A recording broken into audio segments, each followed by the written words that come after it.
If you've finished some difficult Birkies, and face it, they're all difficult to some degree, but some more than others, and some are really going to test you.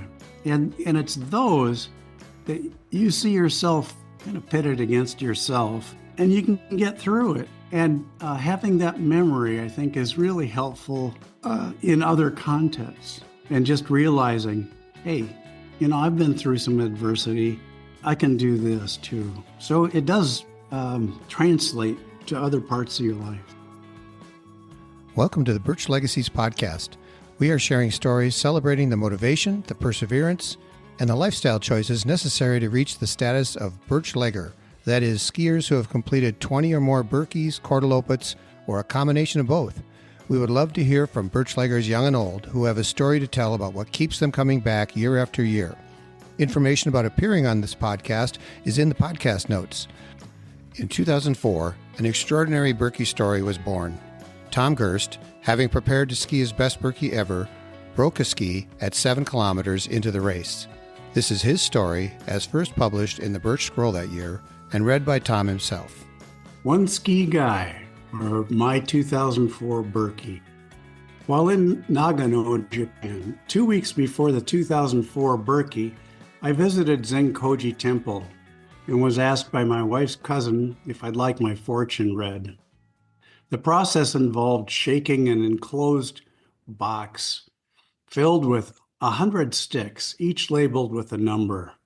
As the box was turned upside down, one of the sticks slid out through a narrow hole. The stick's number was then used to select a fortune. The piece of paper was filled with hundreds of complex characters and what appeared to be a lengthy reading. When I asked my host for a translation, he smiled widely and said, "It was the best of all possible outcomes. It means you don't have to worry about a thing." I'd prepared for the 2004 Birkie by skiing more than I had in previous years. Training started in June with each workout documented and monthly time trials shown with splits. My goal was to break 3 hours and make it into the first wave.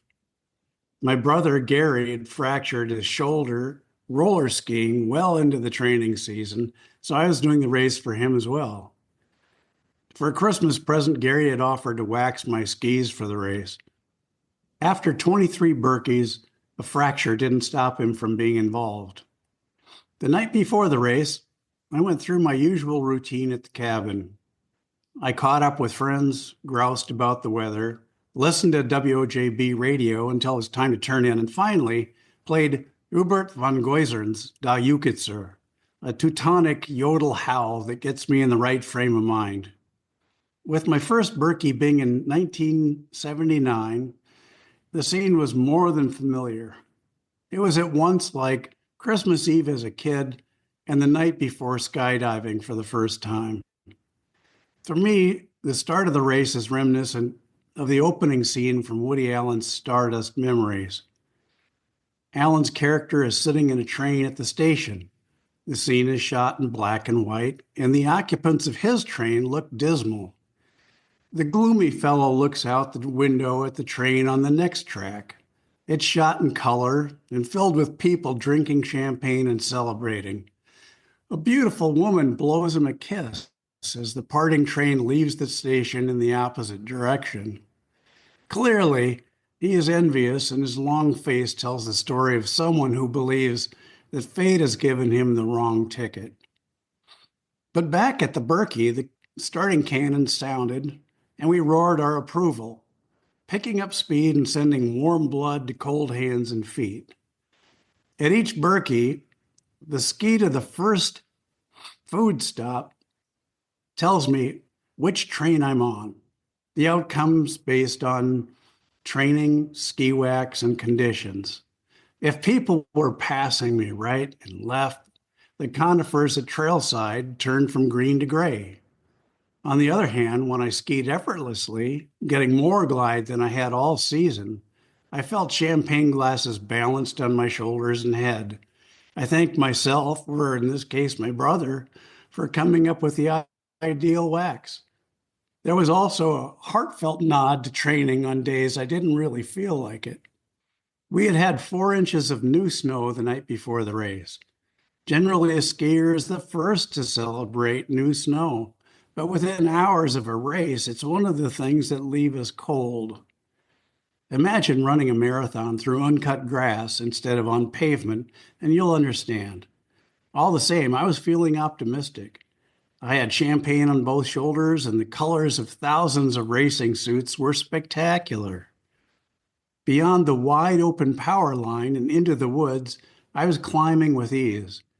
By the time I reached the 7K marker, I was settling into a nice rhythm. A half K later was the first big downhill after entering the forest. It was frequently marked by icy ruts and bad years.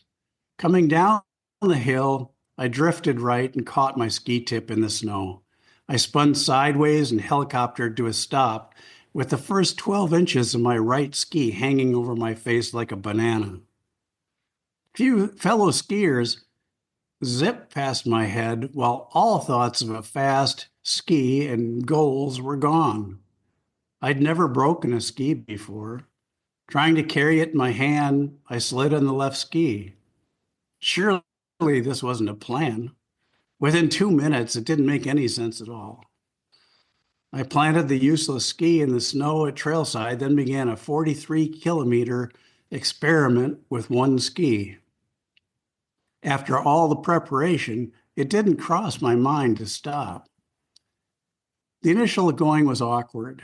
I've never been able to ride a ski as long as I want, but without another ski to catch me, there wasn't much choice. I slid and skipped and occasionally tried changing the ski to the right foot, but I found balancing much easier with the ski on my left. To those who dodged me, I apologize. With time, my technique improved, and I surprised myself with snowboard-style descents of the gradual hills. My right boot planted in the ski behind my left foot. On the steeper hills, I dragged my right heel for balance. More than one person catching up to me remarked, "So that's what's making the weird marks."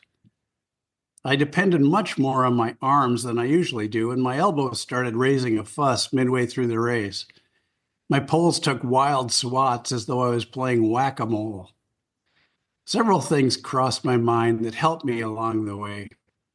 I had just seen the movie Touching the Void, and compared to Joe Simpson's predicament, a climber who'd fallen over 150 feet into a crevasse and was left for dead, this was a picnic.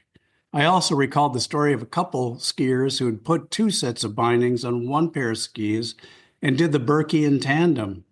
If they could do that, I could finish on one ski. I was moved by the constant encouragement from other skiers. Unbelievable. Hey, good job. Keep it up, looking good. Answering the "what happened" question got a bit old, but you can't blame someone for asking.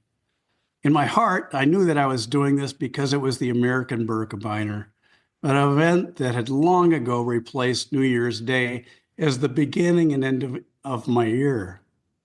This trail's beauty and lyric quality speak to my soul and inspire me. At 14 kilometers, there's a 90-degree turn to the left on a downhill. In past years, I'd fallen there a couple times during races. Somehow I managed that turn and grinned as if there was no tomorrow. In pursuing a daunting goal, such elation is as important as ingesting calories and fluids. Just after the food stop at 18 kilometers, I lost my balance and fell forward, breaking my right pole in 3 places. The planted fragment of the pole missed my neck by an inch. Breaking a ski was one thing, but perforating my trachea quite another. Volunteers at the food station I had just passed had a pole for me in no time. By this time, I was determined to finish the race on one ski. My brother Gary was running a pit stop for 10 of us just after Mosquito Brook at 38K. A friend had told him of my accident, and he thought I'd dropped out. I skipped the official food stop thinking I'd see Gary around the bend, but he was gone. I should have returned for calories and water, but I kept going. As a result, the next 5K were the most difficult part of the race. I got quite cold and tired. Dowd had been fidgeting in the back seat and was now trying to climb into the front passenger seat. The most ironic part of the race was that I dreaded the long downhills. Normally a time for recovery and positive talk, these late race long downhills became a perfect storm of waves, shaking what confidence I'd been able to muster. My right hip and leg complained every foot of the way. I was so calorie depleted, the trees began looking tasty. Used packets of gel at the trail side offered enough dregs that I stopped for them. At Rosie's Field, 43K into the race, a kind soul asked how I was doing. She probably saw me eyeing the gel packet stapled to her belt. There was only one left, but she gave it to me. I would trade 100 blown kisses from a Technicolor train on the next track for one angel offering a full packet of gel. It is truly amazing how quickly that stuff works. If there's one lesson I hope to leave with you, it's the fact that it is even more amazing how a stranger's generosity can warm the heart. Just around the bend was the last food stop, just south of Highway 77. I ate a handful of cookies and who knows what else. This stop's located at the base of the final long uphill of the race. The hill's a winding grind that can sometimes seem endless. I call it El Moco, Spanish for the booger. With fuel and water on board and the sun peeking out from the clouds, I felt so good it was as though I was cut and pasted into this section of the race. But what goes up must come down, and in 2004, it was the backside of El Moco that was the booger. Partway across Lake Hayward, I was escorted by a couple of ski patrols who had heard I was coming. One suggested I take the trip down Main Street with an attentive mind. Enjoy every second. You're a bit of a celebrity. I thought that seemed far-fetched until I reached Main Street, where I switched my ski to my left foot. As I did that, a fellow Wave 2 skier who had finished hours earlier told me that he'd skied with me near Lindskog Lookout 40 Ks back.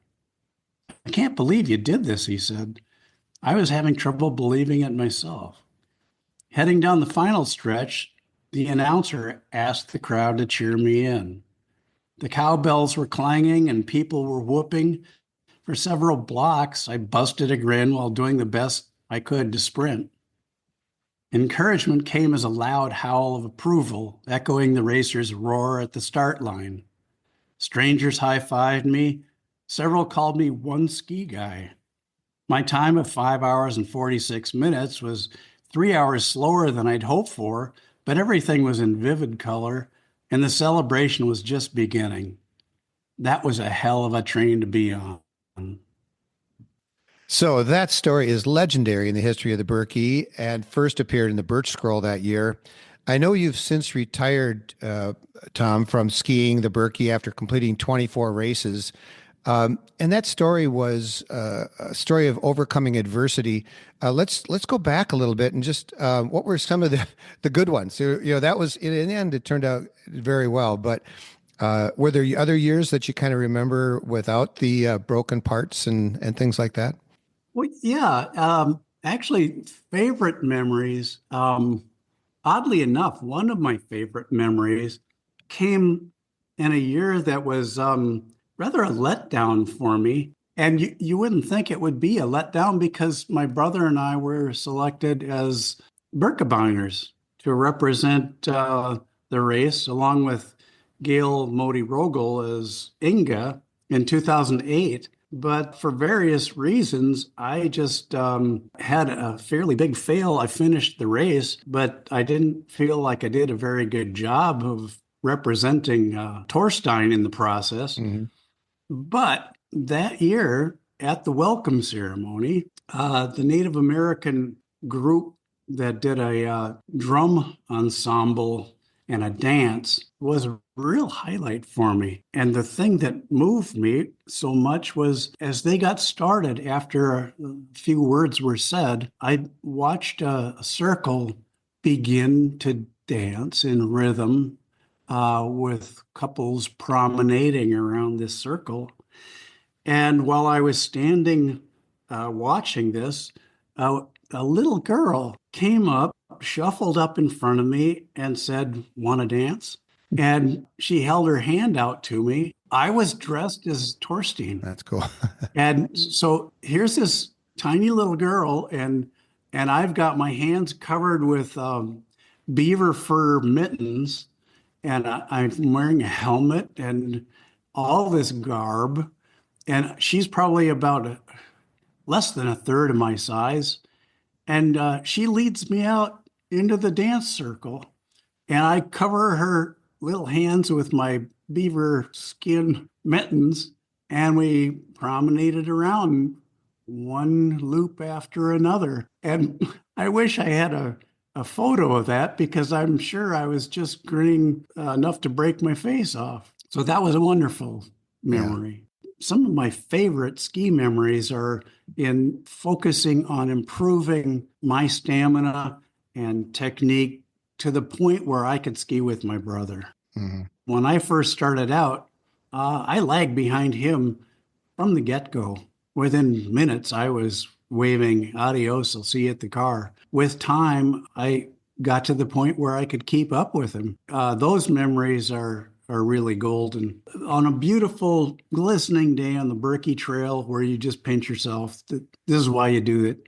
Yeah. To being out on West Yellowstone and Rendezvous Trails and the UP, those were really good memories. Why don't you tell about some of the things you do instead of skiing the Birkie and maybe how you help out? Well, I still cycle. I bike with a couple buddies. We call ourselves the Three Amigos, and we get together pretty regularly, and mostly we're jabbering while we're biking. As you might be aware, up here, it's not too hard to find some roads where they almost feel like 30-foot wide bike trails. Mm-hmm. There's so little traffic. So I enjoy doing that. I like hiking at Timberland Hills, and Cindy and I had a trailside shelter built there this last year.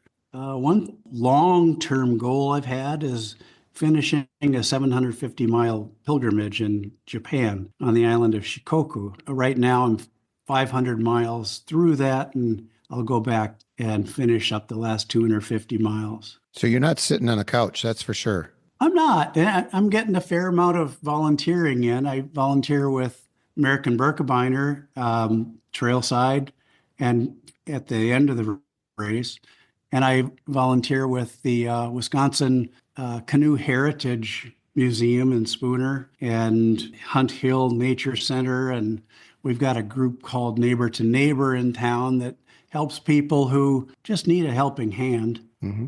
And I volunteer with Wisconsin Master Naturalists as well. So, Thom, thanks again. What would you consider the role the Birkie has had in your life? I mean, one of the things about this podcast, I'm trying to give listeners a chance to kind of relate to what some of the other longtime skiers have done and what they're doing and how the Birkie has been central in many ways to things that they've continued to do. For me, it's given me challenges and goals that are reachable.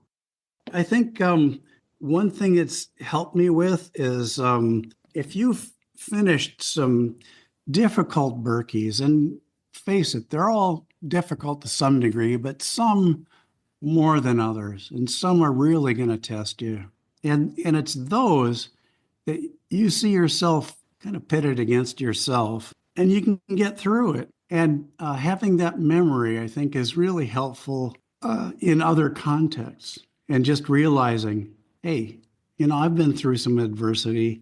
I can do this too. So it does translate to other parts of your life. Well, that's great. Well, thanks again, Thom, for sharing your story again. The story of the One Ski Birkie is one that for For those of you that are Birchleggers already, you were there.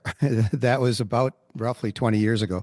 And so you were there, and you probably heard about it, maybe read about it in the Birch Scroll. And also for those of you listening and you have a story to tell. Maybe it's not as extraordinary as skiing the Birkie on one ski, but no matter what challenges you faced or what stories you have to tell, we'd love to have you come on the podcast. And in the podcast notes, there is a link to fill out a form and let me know who you are and what you'd like to talk about. And we'll get you on the podcast as soon as we can. Thanks again, Thom. I appreciate you being here. Well, thanks for letting me relive this. All right. Thanks, Thom. You bet. Thanks for listening. Please check out the podcast notes to see links to the Birch Leggings Club and the Birkie website. If you've skied a combination of 20 Birkies and or Korties, I encourage you to join the Birch Leggings Club. If you'd like to tell your Birkie story, please contact me, John Peterson, at my email listed in the podcast notes or by filling out the guest application form linked there. Please subscribe to our program wherever you get your podcasts and leave a review. You can also text us directly from your phone or computer using the quick link in the notes to let us know how we are doing.